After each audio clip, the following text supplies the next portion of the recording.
Morning everybody. Without wasting time today, I'm gonna doing another update on my Southfront update. So the only reason why I chose Southfront, it was what got really me interested in the Syrian war. So without wasting time, let's dive right back into it. Thank you very much and welcome back on my channel. Let's go. Again,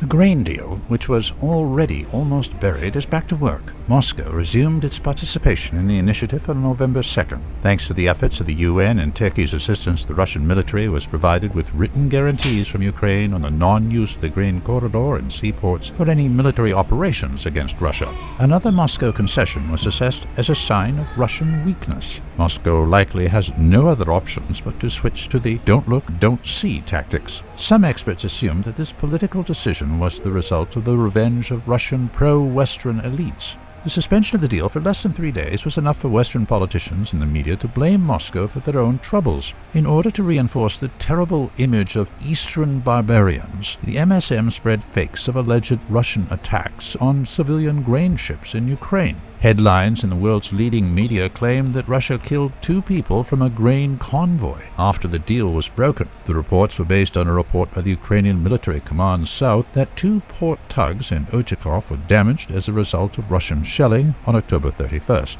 Western journalists ignored the fact that port tugs are just small vessels that ensure the operation of the port. They did not bother to look at the map to find out that the port of Ochakhov is located east of the grain corridor and is not involved in the grain deal. Fact-checking of any developments in Ukraine has not been mandatory for Western media for a long time. The suspension of the grain deal by Moscow is a very useful pretext to justify the West's own failed policies. Western media are obliged to convince their public that Russia is always behind the increase in food prices, despite the fact that the grain deal was first aimed at saving the world's poorest countries, not European wallets. Food prices began to rise in Europe long before the Russian military operations in Ukraine. The ongoing attempts to crush Moscow with sanctions only worsen the situation. Now the MSM faces a new difficult task to explain why the grain deal has been resumed, but food prices in Europe will still rise.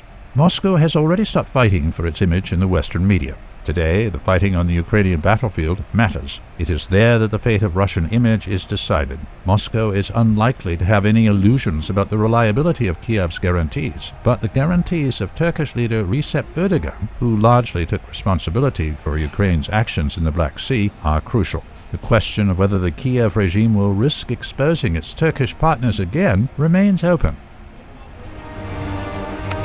to be honest, I have nothing else to say about this because this is quite true. Yeah, Russia still fighting with his image in the Western media, and that's pretty much sad. I have nothing else to say. This was an African reaction. Hope you guys to see you on my channel next time, and thank you and bye.